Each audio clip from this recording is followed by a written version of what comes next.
예수께서 죽은 자 가운데서 육체적으로 부활하시고 사람들의 눈에 보이게 하늘로 승천하시고 다시 오실 것이라는 사실은 기독교의 주춧돌입니다. 오늘은 예수님의 부활과 승천과 재림이 사실이라는 증거와 그 사건들이 의미하는 바를 함께 나누려고 합니다. 먼저 예수님의 부활을 생각해 보겠습니다. 예수님이 십자가에 못 박히신 것이 그리스도의 고난의 절정이었다면 부활은 예수께서 영광 받으시는 첫 관문입니다.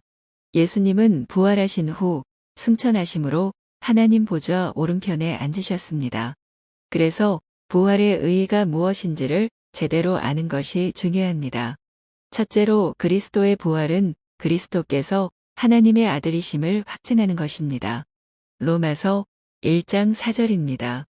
성결의 영으로는 죽은 자들 가운데서 부활하사 능력으로 하나님의 아들로 선포되셨으니 곧 우리 주 예수 그리스도시니라. 유대인들이 예수님을 고발할 때 예수가 자기를 하나님의 아들이라고 한다며 신성모독죄로 고발하였습니다. 그러나 예수님의 부활 사건은 예수님이 정말 말씀하신 대로 하나님의 아들이라는 사실을 입증해주는 사건입니다.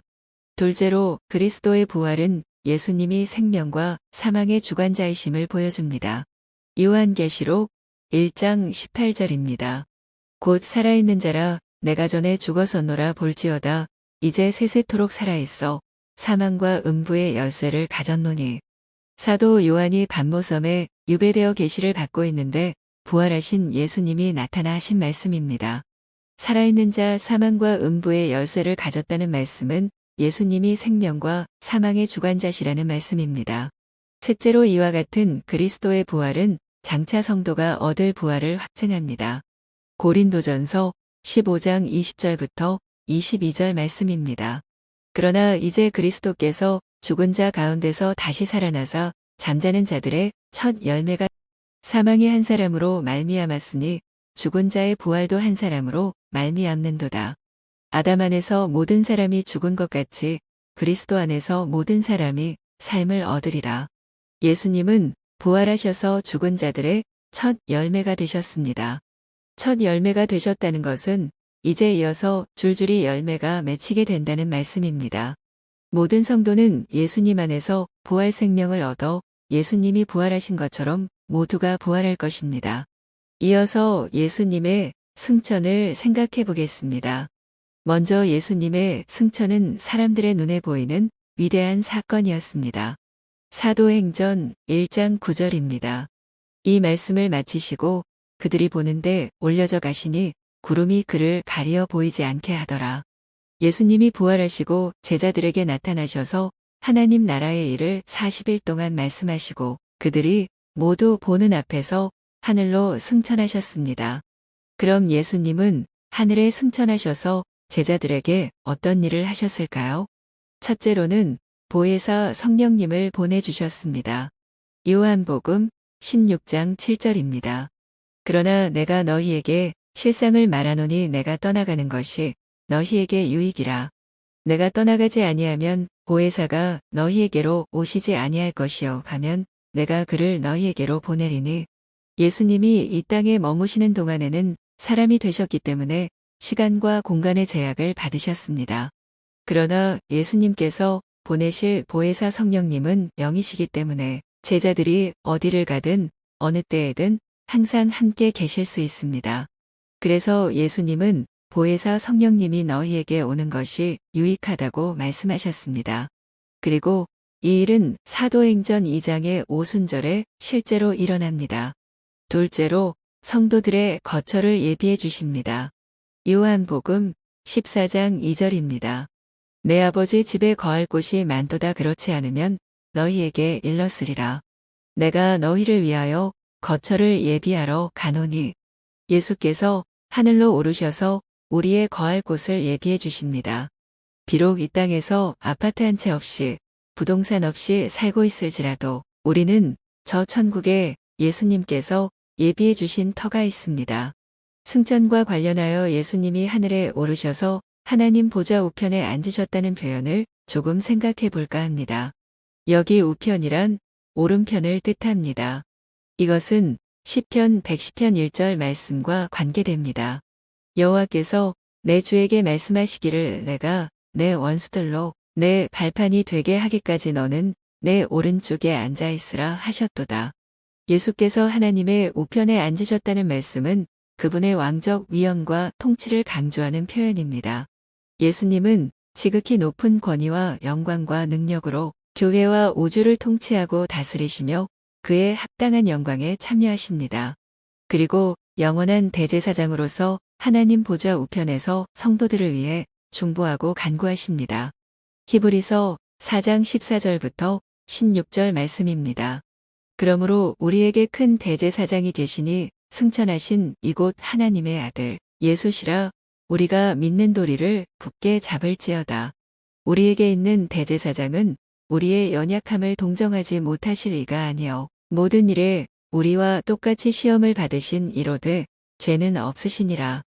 그러므로 우리는 긍휼하심을 받고 때를 따라 돕는 은혜를 얻기 위하여 은혜의 보좌 앞에 담대히 나아갈 것이니라. 그리고 히브리서 7장 24절부터 25절 말씀입니다. 예수는 영원히 계심으로 그 제사장 직분도 갈리지 아니하느니라. 그러므로 자기를 힘입어 하나님께 나아가는 자들을 온전히 구원하실 수 있으니 이는 그가 항상 살아계셔서 그들을 위하여 간구하심이라. 끝으로 예수님의 재림을 생각해 보겠습니다. 그리스도의 재림은 그분의 높이 들리심에 절정을 이루는 사건입니다. 가장 영광스러운 일이죠. 성경에서는 주님이 다시 오실 것을 분명히 말씀하고 있으며 예수님 자신 또한 다시 오실 것을 약속하셨습니다. 마태복음 26장 64절입니다. 예수께서 이르시되 내가 말하였느니라. 그러나 내가 너희에게 이르노니 이후에 인자가 권능의 우편에 앉아 있는 것과 하늘 구름을 타고 오는 것을 너희가 보리라 하시니. 그러면 예수님이 재림하시는 목적은 무엇일까요? 심판입니다. 예수님은 영광과 권능으로 모든 것을 심판할 심판주로 다시 오실 것입니다. 요한복음 5장 22절입니다. 아버지께서 아무도 심판하지 아니하시고 심판을 다 아들에게 맡기셨으니 이 외에 예수 그리스도의 재림을 크게 두 가지로 생각해 봐야 합니다. 첫째로 그리스도는 육체적이고 가시적으로 재림하신다는 것입니다. 사도행전 1장 11절입니다. 이르되 갈릴리 사람들아 어찌하여 서서 하늘을 쳐다보느냐. 너희 가운데서 하늘로 올려지신 이 예수는 하늘로 가심을 본 그대로 오시리라 하였느니라. 예수님은 사람들의 눈에 보이게 하늘로 올라가셨던 것처럼 사람들의 눈에 보이게 다시 오실 것입니다. 그리고 그때와 시간은 아무도 모르기 때문에 우리는 항상 깨어서 주님을 맞이할 준비를 해야 합니다. 마태복음 24장 44절입니다. 이러므로 너희도 준비하고 있으라. 생각하지 않은 때에 인자가 오리라. 둘째로 예수 그리스도는 세상을 심판하고 자기 백성들의 구원을 완성시키기 위해 재림하십니다.